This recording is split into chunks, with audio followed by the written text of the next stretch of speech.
Hey, it's Dorleen. Welcome to my channel. So my daughter and I decided to do a challenge or to challenge ourselves during the International Scrapbooking Day. So what we did is we picked out 3 different sketches, and I'll show it later on, and we decided on one, and this involved a lot of circles. And then we asked my son, hey, just give us 2 nouns and a color. And the nouns he picked, totally random, were James Brown, animals, and black. So that is the reason why I'm using the black base, which I rarely do, and I absolutely love it.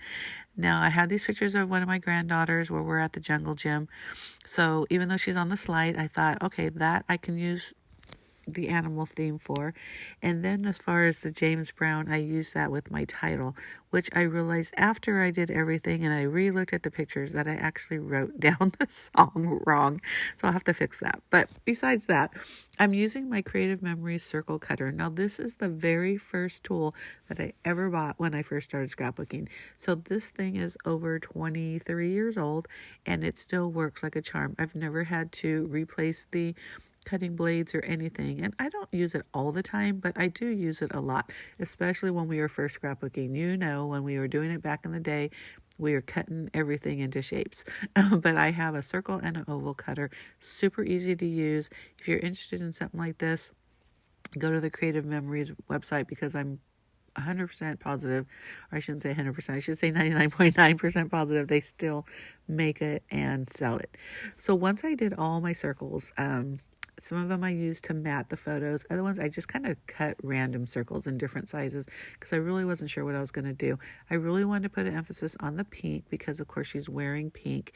But also there's a lot of green on the slides, which, of course, after I cut the circles, you could barely tell. But it still coordinates. It's all from the same paper pad, and you saw that pad in the beginning. I've had this pad for a long, long time. Now, those animal stickers that you see over to the left, I don't even know where those came from. I think it was like one of those trash to treasure bins when you go to crops. And I just saw it and I thought, I'm going to use that. One, because my daughter had, or my daughter-in-law had a Wild About You, or Too Wild, TWO, birthday party for this same granddaughter.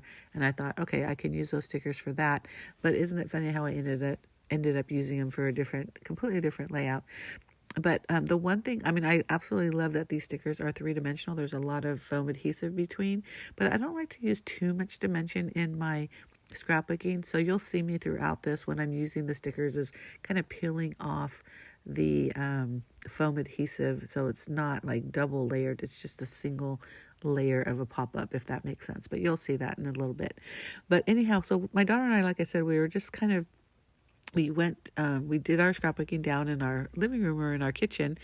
And so I filled up a tote, she filled up a tote bag, and just what we thought we were going to use. Now, of course, this included our basic supplies like our cutter and adhesive and things, but we pretty much stuck to it. I mean, I did go back up. It wasn't like that wasn't part of one of our rules or anything. We just decided to do it in the living room to kind of limit ourselves a little bit. Sometimes you go in the craft room and you can just kind of go wild, gathering supplies, which again, nothing wrong with that because that's why we bought them, right? To use them. But it was kind of fun, and I think more creative when I felt like I had a limited amount of supplies to use. So, you just saw me right there pulling off that foam adhesive dot that I was talking about. So then I used my ATG gun to put more adhesive on the back and then stick that down. I love that line. That's so cute. So again, there was a lot of circles in that sketch, and I know you saw that earlier. I am going to have my blog address or a link to my blog down in the information box. So it'll have another picture of the actual sketch, and then of course the information on paper pad that I used, any products that I did use that I do know where it came from, because like I mentioned, those stickers, I have no idea where they came from. But so any information you'll need, and also more pictures, will be on my blog. And again, there'll be a link down in the information box below. So I just used some splatter to just add more fun. I pulled out a ton of washi tape, and you're going to laugh because I didn't even end up using them. So this right here is an idea that I got from RTS Scrapbooking. Her name is Janet. And basically it's a sticker book. And when I say sticker book, it's not all the stickers that I bought, this and that. But you know how like you have a sticker sheet and you might end up using all of them except for maybe like 5. And then you keep that sticker sheet. Well, this book is to put those kind of wayward stickers, and I have them in color order. So I use this a lot actually, and it's actually pretty it's fun to go and flip through, especially when you're not really sure what you're doing. So I pulled out a bunch of stickers that I thought would work, which are anything bright green, yellow, pink, and also I tried to get some like circular shapes. So these flowers, you know, are shaped in a circle. I did grab some labels as well, and you'll see me using, I think I end up using everything that I pulled.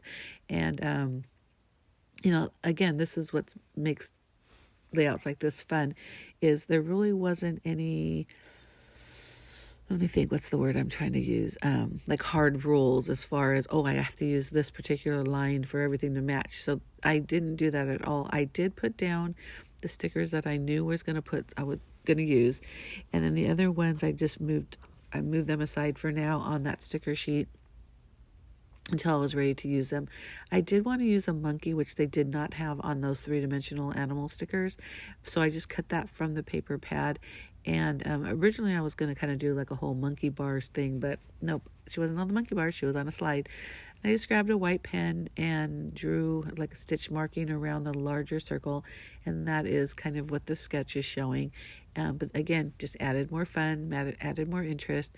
This pink label here I'm going to use to hold the monkey, if you want to call it that. So the monkey is hanging off that, so it's not just randomly hanging on top of a circle with nothing for its tail to be based on, right? I mean, don't want to mess up anything. But and I grabbed my Ranger Tim Holtz small words, I believe it's what it's called. But I pulled this out for some other layouts earlier, and then again, when you don't use your supplies, you kind of forget you have them. So there's such great quotes on here, and I just pulled anything that was kind of like, let your light shine, and those kind of things. And I decided to use the black one again, kind of sticking with that challenge. And because the lettering's white, and because I didn't put it directly on the black paper, you can still see it. Still shows up pretty well. But isn't that super cute? I just love those quotes. And sometimes you need quotes because it's hard to write down exactly what you're thinking. So I'm using a black pen here, which I know makes no sense, but you can very lightly see it. And I was using it more as a guide to write my title. Now, originally I was going to use my letter stickers. I cannot find them, and I have a pretty substantial collection, so I have no idea where they are. So I just wrote my title, and that's where I was saying I used the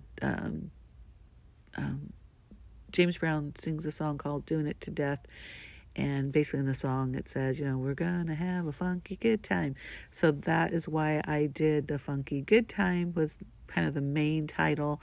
And then the other parts I did in a smaller and a different font, like I hand wrote on the top part. And I hope I have a close-up later, so if you are interested in seeing that. But again, it will be on my blog, so make sure that you click over there. So, again, I'm just kind of pulling down some of those stickers that I pulled off earlier and just adding them here, there, and everywhere. But if you like this video, please make sure you hit that subscribe button. Also the notification bell to let you know when I do post a new one. I post 2 videos a week. One is always scrapbooking. The other is whatever it is I'm creating in the command center. And the command center is the name of my craft room and also my blog. But these little stickers right here are actually from like a planner sticker, but they have these teeny tiny stars. It's a sports theme one, but I pulled it off for the stars because there were some green stars, there were yellow stars. I don't believe they were pink because it's more like a primary color stars and stuff, but I just kind of did that to add a little splatter, but a different way. Then I grabbed these rainbow hearts and added those, and I believe that's pretty much the end of the embellishments. But again, I just love it when you have these just kind of randomness to it, but yet it all coordinates together. I'm so happy I used black for the base because it really makes these bright colors pop, and I was really happy about that. I hope you like this video, like I said, and I hope you like this layout because I love it. I think it's so fun. And, when you're scrapbooking your family or people you love, no matter what happens, it's going to be a great layout because those are the people you love. So I did very minimal journaling, which I put on the label here, and I will do a little bit of journaling on the label that's below the title. And other than that, this is pretty much it. And I just did kind of date where we were and kind of why we were. We were at a, excuse me, my one of my nieces played softball in a town near us, so we went to go see her. And of course, we spent the majority of the time at the playground because we brought my granddaughter, and she saw a playground and she wanted to play. So there's a close-up. Oh, it was a very quick close-up of the title, but again, go to the blog and you'll see a better one. Thanks again for watching. Bye.